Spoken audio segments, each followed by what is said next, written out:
Imagine walking into work tomorrow. A coworker compliments your presentation. Your manager casually asks for just one more favor. A friend says they're fine, but somehow leaves you feeling guilty. By lunchtime, you've agreed to things you never wanted to do, doubted your own judgment, and maybe even apologized for something that wasn't your fault. The unsettling part? None of these moments felt like manipulation. That's because the most effective psychological tactics don't look like manipulation. They look like normal conversations. Human interaction happens on two levels. There's the surface, the words people speak, and then there's the hidden layer, the incentives, fears, status calculations, and emotional signals that often shape those words. Most people only pay attention to the first layer. Today, we're pulling back the curtain on the second. This isn't about becoming paranoid or assuming everyone has bad intentions. Many of these behaviors happen automatically, without conscious planning. Understanding them isn't about learning to exploit people. It's about recognizing the patterns so you can respond thoughtfully instead of reacting on autopilot. By the end of this video, you'll start noticing conversations very differently. Let's decode the game. 1. The foot in the door effect. Have you ever agreed to something small only to find yourself agreeing to something much bigger later? That's called the foot in the door effect. It works because people generally like to see themselves as consistent. Once we've said yes to one request, saying no to a related request can feel psychologically uncomfortable. Imagine a coworker asking, "Could you quickly review this document? It will only take 2 minutes." You agree. A few hours later, they ask, "Since you're already familiar with it, could you help finish the whole report?"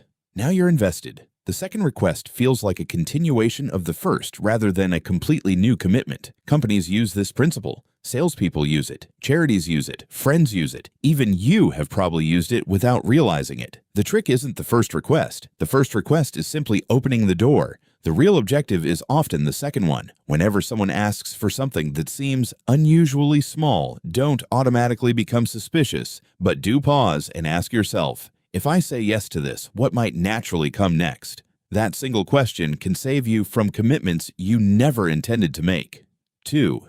Strategic flattery. Everyone enjoys being appreciated, but genuine appreciation and strategic flattery are not always the same thing.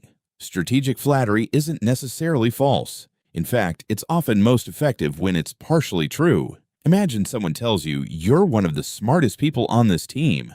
Moments later, they ask, "Could you handle this difficult project? I know you're the only one capable." Notice what happened. The compliment wasn't just kindness. It also created pressure. If you refuse, you risk contradicting the positive image that was just handed to you. This is why compliments often appear right before requests. Researchers have long observed that people tend to respond more positively to those who make them feel valued, but praise can also be used as a persuasive tool. The solution isn't to reject compliments, it's to separate the compliment from the decision. Ask yourself, would I still agree if they hadn't praised me first? If the answer is no, the compliment may have influenced your judgment more than you realized. 3. Social proof. Imagine you're walking through two restaurants. One is nearly empty. The other has a line stretching outside. Which one feels safer to choose? Most people instinctively trust the crowded restaurant. Why? Because we often assume that if many people are doing something, it must be the correct choice. Psychologists call this social proof. It's one of the strongest mental shortcuts we have. You'll hear phrases like, "Everyone agrees," "Everybody's investing in this," "The whole office thinks so."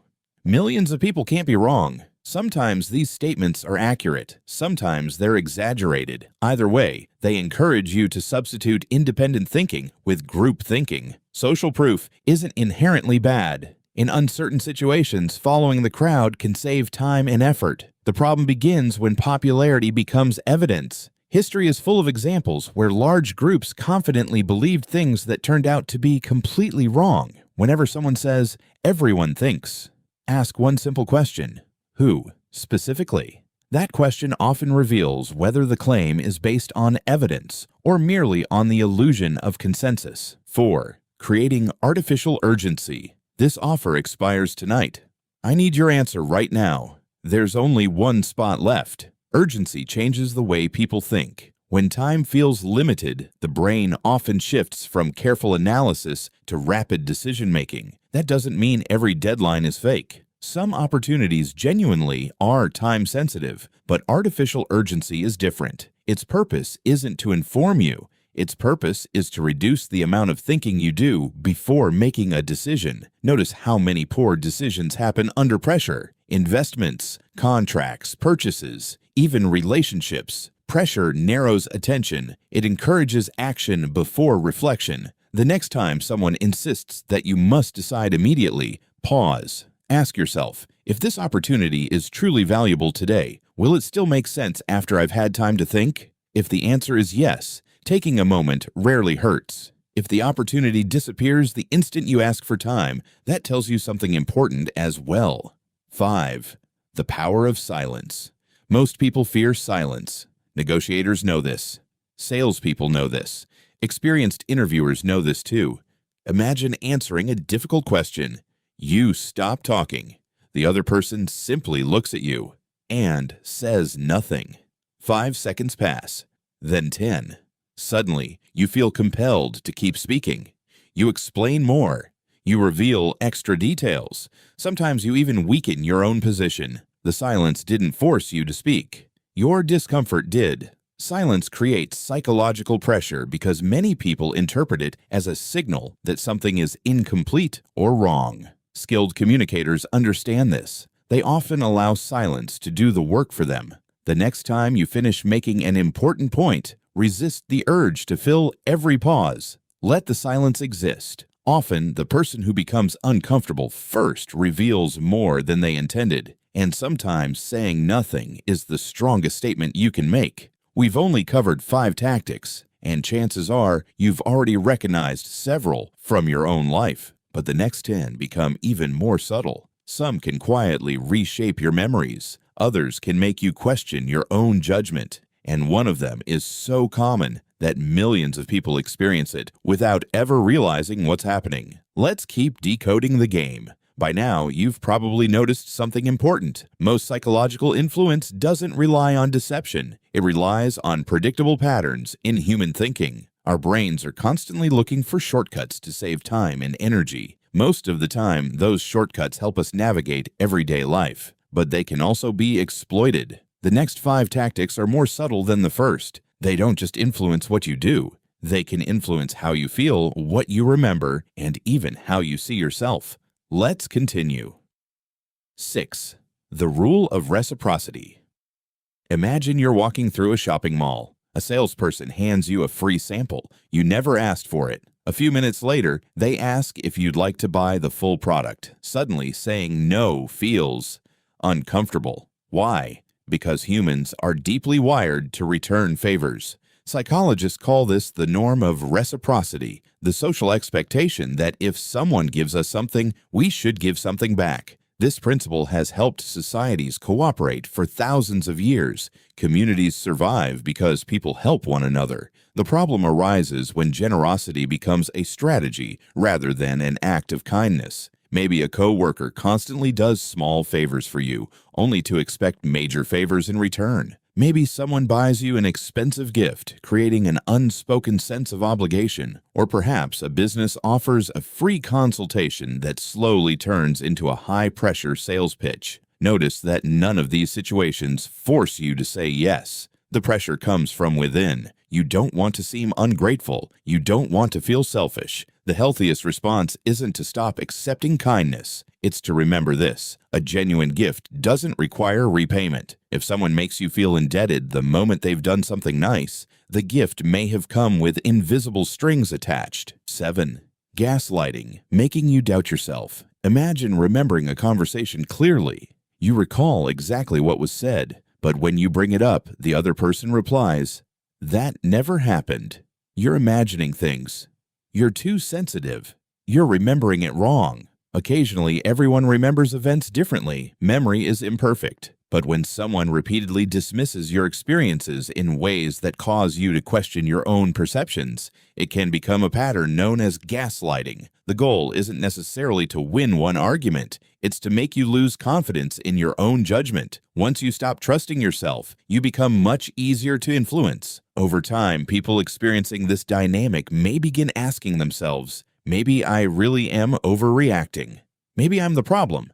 Maybe I can't trust my own memory. That uncertainty shifts the balance of power. A useful habit is to separate facts from interpretations. If something important happens, write it down soon afterward. Keep emails, messages, or notes when appropriate. Not because you expect conflict, but because objective records can help clarify disagreements. The strongest defense against manipulation isn't having a perfect memory. It's maintaining confidence in your ability to think critically. 8. Emotional contagion. Have you ever walked into a room where everyone seemed anxious? And within minutes, you felt anxious too. Or perhaps you've spent time with someone who was calm under pressure, and somehow you became calmer yourself. Emotions spread. Scientists refer to this phenomenon as emotional contagion. Humans naturally mirror facial expressions, tone of voice, posture, and energy levels, often without realizing it. This explains why one angry person can change the mood of an entire meeting, why panic spreads quickly during uncertainty, why optimism from a trusted leader can lift an entire team, and why spending time with consistently negative people can leave you emotionally exhausted. Some people intentionally amplify emotions. They raise their voice, create drama, project urgency, not necessarily because they're right, but because heightened emotion often reduces careful thinking. The more emotionally activated we become, the harder it is to evaluate information objectively. The next time someone's emotional state begins pulling you in, pause and ask yourself, am I responding to the facts, or am I responding to their emotional intensity?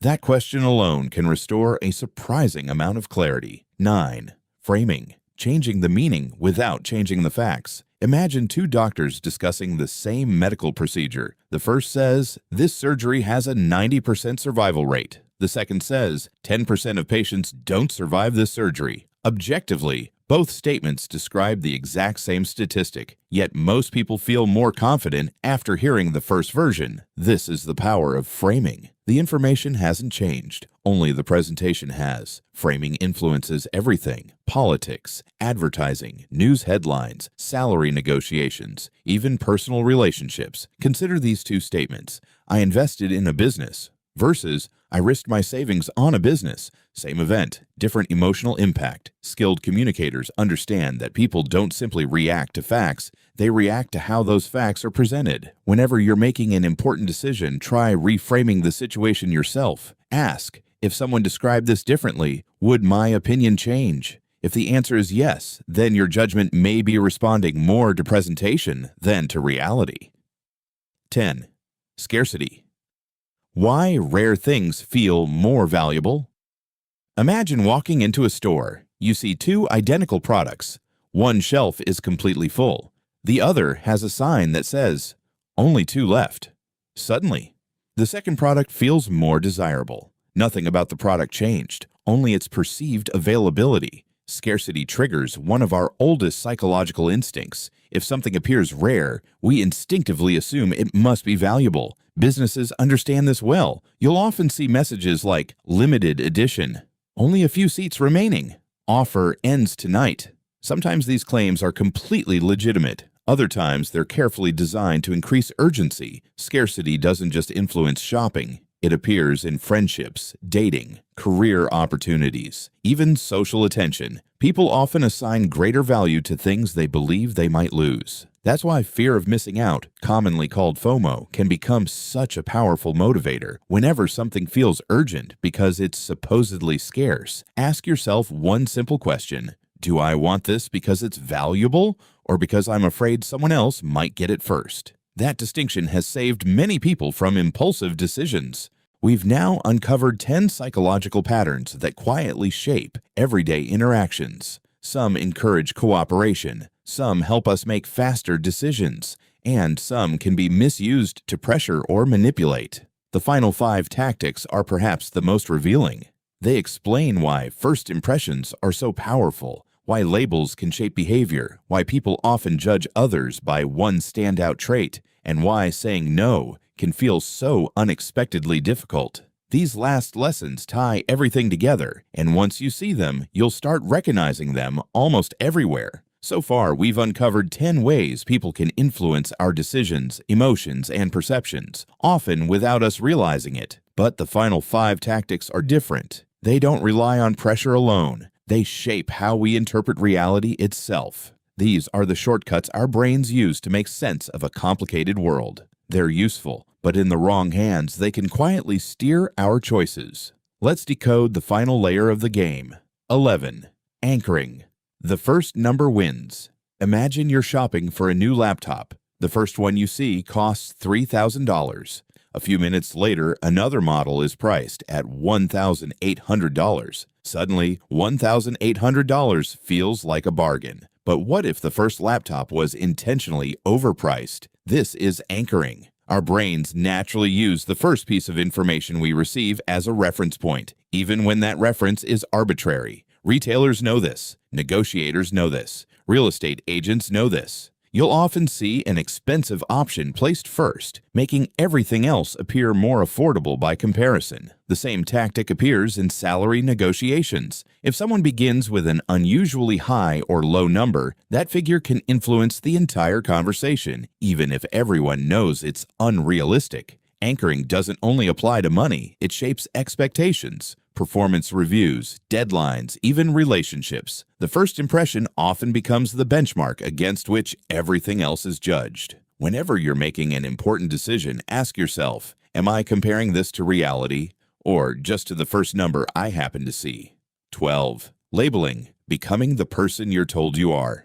Imagine someone says, "You're the reliable one," or "You're such a natural leader." At first, it sounds like a compliment, but labels can quietly shape behavior. Once people identify with a label, they often begin acting in ways that reinforce it. If you're called responsible, you may feel pressure to take on more work. If you're labeled difficult, people may interpret your reasonable concerns as unnecessary conflict. And once a label spreads through a group, it can become surprisingly difficult to change. Workplaces are especially vulnerable to this. One employee becomes the creative one. Another becomes the problem solver. Someone else becomes the difficult employee. Eventually, people stop seeing the individual and start seeing the label. The lesson? Be careful about the labels you accept. And be even more careful about the labels you place on others. People are usually more complex than a single description.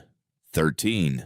The halo effect. Have you ever assumed someone was intelligent simply because they were confident, or trustworthy because they were attractive, or competent because they spoke eloquently? That's called the halo effect. When we notice one positive quality, our brains often assume other positive qualities exist as well. The opposite can happen too. One negative trait can overshadow everything else. This is known as the Horn effect. Think about social media. A person with millions of followers may suddenly be viewed as an expert on topics completely unrelated to why they became famous. Confidence becomes credibility. Popularity becomes authority. But those aren't the same thing. The halo effect also appears in everyday life. A well-dressed candidate may be perceived as more capable during an interview. A charismatic speaker may sound more convincing than someone with stronger evidence, but weaker delivery. Our brains love shortcuts. The challenge is remembering that one impressive characteristic doesn't automatically predict every other characteristic. Whenever possible, judge ideas by their evidence, not by the person presenting them. 14. Commitment and consistency. Earlier, we discussed how agreeing to a small request can lead to a larger one. This principle goes even deeper. Once people publicly commit to an opinion or decision, they often feel internal pressure to remain consistent, even when new evidence suggests they should change their minds. Imagine someone confidently announces, "This investment is guaranteed to succeed." Months later, warning signs appear. Instead of reconsidering, they invest even more. Why? Because admitting they were wrong feels psychologically costly. The same thing happens in relationships, careers, politics, business. Sometimes people continue down an unwise path simply because they've already invested so much time, effort, or identity into it. Changing your mind isn't weakness. It's often a sign that you've learned something new. The strongest thinkers aren't those who never change their opinions. They're the ones willing to update them when better evidence appears. 15.